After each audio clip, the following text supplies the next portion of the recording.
Hey, this is Nessyp of Nessyp Entertainment. I have been waiting for this interview for quite a while. And I am here tonight with Mr. Keith Cross.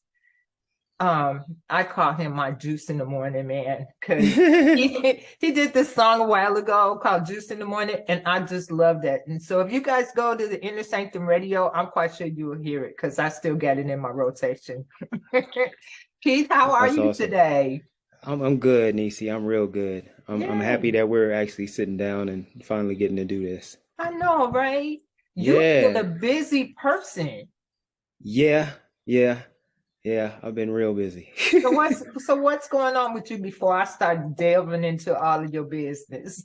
Wow. I mean, it's a hard question to answer, but I mean, I guess I can do it like in a historical fashion. Like, so when I sent you Juice in the Morning, I think at that time I was actually in grad school, like Okay. working on a PhD, and I think I may have sent you Homegrown a few years Yep, later. I got that one. And that just kind of took all my time, man. So since that time I got a PhD from Stanford. Um, I was a professor at Hawaii for about 5 years, and now I'm just really honed in 100% into being like an independent artist and scholar because I really am about using music to move people towards healing, to move people towards harmony. And, I mean, yeah, I've been doing it as an entertainer, but like I'm a learning scientist. Like I spend pretty much all my days and nights trying to figure out how people tick and how to use art to push people, more in the direction of harmonious living. So, um, that's That's it. it. Well, okay, so with that being said, you kind of Yeah. just changed your genre of music then, right? Well, not really. Like I mean, I feel like I am black music, you know what I mean? Like I grew up in the church and so I'm used to, seeing people, and I grew up in one of them old churches where, it was the first stop where everybody when they fled from the South, like this is where they landed. So Okay. we had incredible singers, we had incredible musicians, and that was just so much a part of my schooling. But I also grew up in hip hop, you know what I mean? Like I spent a number of years getting real close to my grandmother because when I was in LA, as an adult, like, I knew my grandma as a kid, but like, as an adult, I had done this grant where I was teaching rap to senior citizens. And me and my granny started hanging out tough. And up until then, I really didn't have like a palette for the blues. And so, hanging out with my granny, we really got into the blues and stuff. And, just like I'm black music, man. I think on that album with Juice in the Morning, there's a jazz piece, there's a blues piece. Mm-hmm. You know what I mean? Yeah. I guess I'm hip hop through and through. Like a lot of my lyrical sensibilities, were just kind of honed in the hip hop culture, but also just the way my mama raised me. She raised me on a lot of old soul and stuff. Like, she didn't know she was turning me into a lyricist, but my mama was like constantly, picking up the needle. Like, did you hear what Smokey Robinson said? Okay. Did you hear what Marvin Gaye? Let me run it back again. I'm like a little kid, so yeah, I didn't change my genre of music, but I've definitely, I would say I've honed my craft in terms of like trying to get down into people's bones and get down in their blood a little bit. Yeah. Well, what I want to back up a little bit. Did you just say that you and your granny were doing hip hop? Yeah. Yeah. Yeah. Yeah. Yeah. Yeah. Yeah. So we did for 4 years. It was a cultural grant in LA, Okay. and I did a senior citizen rap class at in Watts. And so, at the Watts Senior Center, and we had like, a lot my granny and a lot of other people's grannies were in the class. Okay. And might be some YouTube footage out there. I'm Um, gonna look for that. I am yeah, definitely gonna look for that. yeah, yeah, yeah, yeah. So that was good times. And during that time, I mean, me and my granny was already close, but during that time, like, she schooled me on some stuff. It's not like I'm a blues aficionado, but I like I said, I didn't have a palette for the blues until she introduced me to Bobby Bland.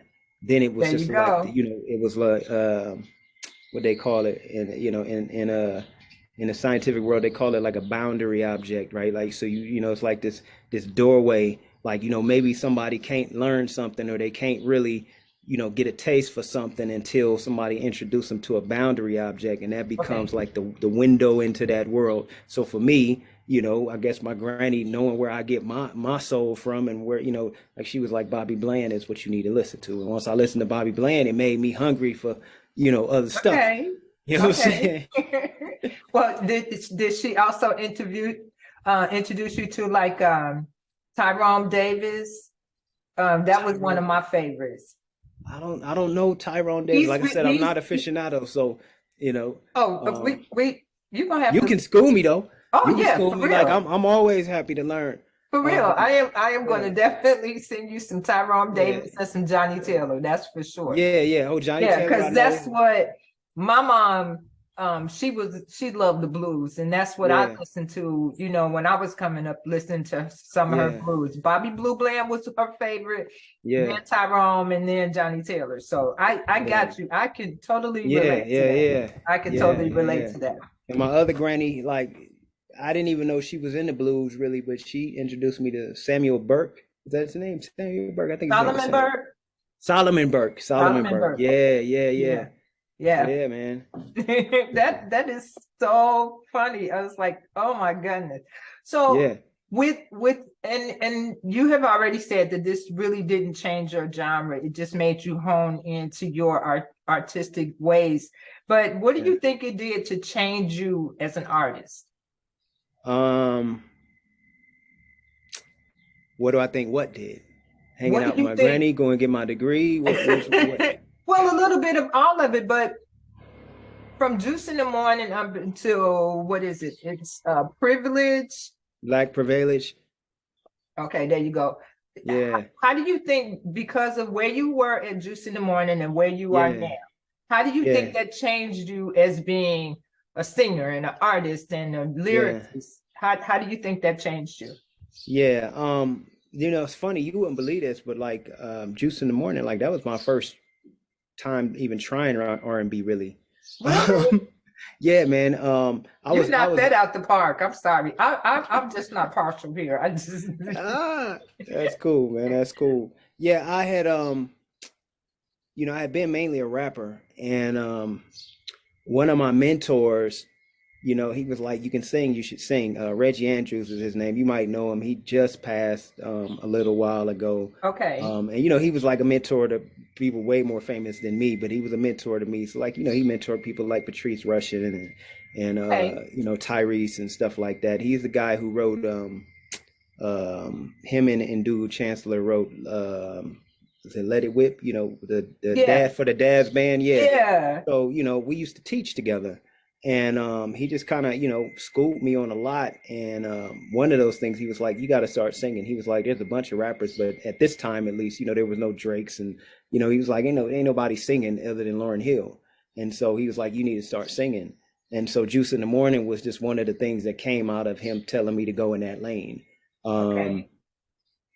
but yeah, well, you know, a lot of things happened since then. Like musically, like there were things on that album where, you know, I think, you know, what I was writing was good in terms of coming from the soul and trying to articulate, you know, love and loss and stuff like Hmm. that. I don't think that's changed much, but like I said, I was new to singing, so like, you know, I'd never had my own band until I got up to Stanford, had my own band, and you know, like really got into performing and you know, like knowing your register. So then I wrote like a whole nother R&B album that I think I could probably sing the mess out of because it's you know, I have more understanding of my register and where I'm comfortable and stuff like that. Of Okay. course, you know, you keep living, you keep loving, you keep learning, so you can, you know, dig deeper into those emotions. And like I said, I spent a lot of time just working on how to articulate things in ways that make people feel it. So, you know, as far as R&B, like I'm still doing R&B. I haven't released that album that I wrote mainly because of lack of resources. Like you really want to have some incredible players to do what you need. Right. And you need, money for that sort of thing. And I was just on a professor grind. I don't know how to give short answers, Nisi, but I'm gonna try to No, jump. no, this is fine. This is fine because you're covering a whole lot of stuff that I was going to ask you. So keep going. Yeah, yeah, yeah. This is fine. Okay, okay. So, so that's just from a musical standpoint, a performative standpoint, just, being able to sit with your voice a little bit. I mean, I've been singing since I was a kid in church, but I ain't never been like no lead singer. I might have led a song in church when I was like 12 or something like that. But like, I'm not like Casey or, like one of these people with like, Brian McKnight, these crazy level of pipes. Like I Right. just, like I just like to kind of sit, in the groove of the lyrics, what lyrics can do. And I feel like, God bless me enough to have a voice that I can do that and, sort of articulate, what, like I said, what it's like to love, what it's like to lose love, what it's like to pine for love. So that, I feel like I've evolved in terms of knowing a bit more about just who I am as a performer. And so that has influenced my writing and stuff like that. And that's yet to come because I haven't released any new R&B since the album that you're talking about. But as far as the other stuff, like, so by the time we get to Black Privilege, we talking about our struggle, you know what I mean? Like, and I don't want to say our struggle, like I'm talking about prevailing. Like it was a play on at the time that I was coming up with the title. This was right at the time when, politically people were, sort of going after critical race theory and, talking about white privilege. And, I'm in the academic world and I've actually been very vocal with my colleagues before a lot of this stuff happened. Like, man, like y'all, I mean, like y'all pushing at something that's gonna give people a target, but it happened. So, but at that time it was like, forefront of the mind. It's like white privilege. I was like, okay, black privilege. You know what I mean? Like, we going through some things, and it was. The work was actually sort of quote unquote commissioned. I was on like a small grant for the Doris Duke Museum in Hawaii, Museum of Islamic Art, and they were bringing in people for this thing called the 8x8 exhibition, and we were the first cohort, and they had a theme. The theme was home. And, this was, I think, George Floyd had just been murdered. Or, like it was still kind of fresh. Okay. And that song, the last song on this volume, Bloody World, I had actually started Bloody World when Ahmaud Arbery was killed. Wow. And, those kind of things, like, that stuff gets so heavy, you kind of got to put it down, walk away from it. And George Floyd happened, and I just found myself finishing the song. But the theme was home, and I'm in Hawaii, feeling like I'm a refugee in the Hawaiian kingdom. And that's a whole nother story. A lot of people don't know a lot of Hawaii's history, and how Hawaii is essentially an occupied kingdom. It's now, people be like, oh, what's it like? Is it paradise over there? Yeah, it's paradise, depending on who you asking. But it's, paradise snatched from its indigenous people. And so, feeling like I'm a refugee there, like, sort of fleeing Black racism in the continental US quote unquote. And I'm just sitting there and I'm realizing like there is nowhere on this planet right now. I don't know. I ain't been to Africa yet, but like I was just the way I'm thinking about, like, I don't know where you can feel at home in Black skin.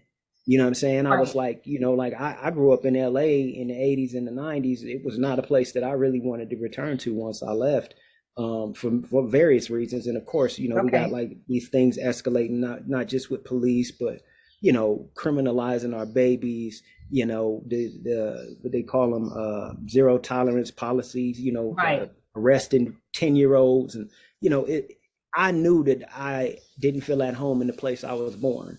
I'm in Hawaii where I was feeling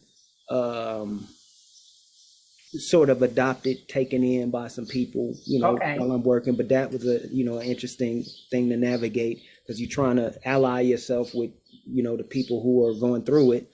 Also, you actually represent the university, which is depending on, what day it is, or, what Right. hour it is. Right. They're very, very involved in the oppression of the Hawaiian people, but also could be an instrument in alleviating that oppression. So you're just in this weird space. You're trying to figure that out. And I'm like, where's home? You know what I mean? And I was like, well, Yeah. and so I just wanted to write something that would let people know, if it was possible, as much as I could articulate, what it's like to navigate this existence in Black skin, in my Okay. skin. And so Black privilege kind of came out of that. The first one is just like, I'm drawing on, like I say, the blues and the gospel, growing up in the church, just trying to get people there with me, and then, by the time we get to Bloody World, I'm trying to, they say call people in. You hear people talk about the Proud Boys. You'll hear people, as if we're on opposite sides, but that's because we don't necessarily really talk about our common history. You know what I mean? That is And true. so, That is true. and so I wanted to say, write something that addressed it head on. You know what I mean? Like, Mhm. and I don't know that, some, person who's, really staunch in their racism would even listen to the song, right? Yeah. But I know that there's layers, like there's layers of racism, there's layers of prejudice. And so, in some ways, when I think about it now, I think about like that whole Black privilege volume is something that I think I wrote maybe for people who are oppression adjacent, to us. And what I mean by that is, like, everybody might be dealing with some level of oppression. But people, I'm not saying that, Black people got oppression over everybody else, but anti-Blackness is so real that, like, you go to Africa, you got Africans bleaching their skin. You know what I mean? Wow. You go to, the South Pacific, or as you ease more southern in the Pacific, people got more derogatory feelings about the people who are more southern, which automatically equates to being more dark. You know what I mean? Okay. Like, and so, Yeah. like, anti-Blackness is this thing that's very global, and it's way beyond just US racism. And so, just trying to do my part to try to articulate what our particular version of anti-Blackness that we're dealing with, that we're navigating, what that's like, Right. and how we still hope. Like, if you listen to the volume, like, one of the things that have changed over the years for sure is, like, there's an album that I did do before the album that you listened to with Juice in the Morning. It was, sort of political, but like, I realized, like, being a conscious rapper, like, it's not enough to just report. It's not enough to just react. Like, we have to start really thinking critically about who we want to be and how we're going to get there, regardless to whether somebody, and nobody's going to hand it to us, That is true. and so, that my material these days is all about feeding people who want to be free,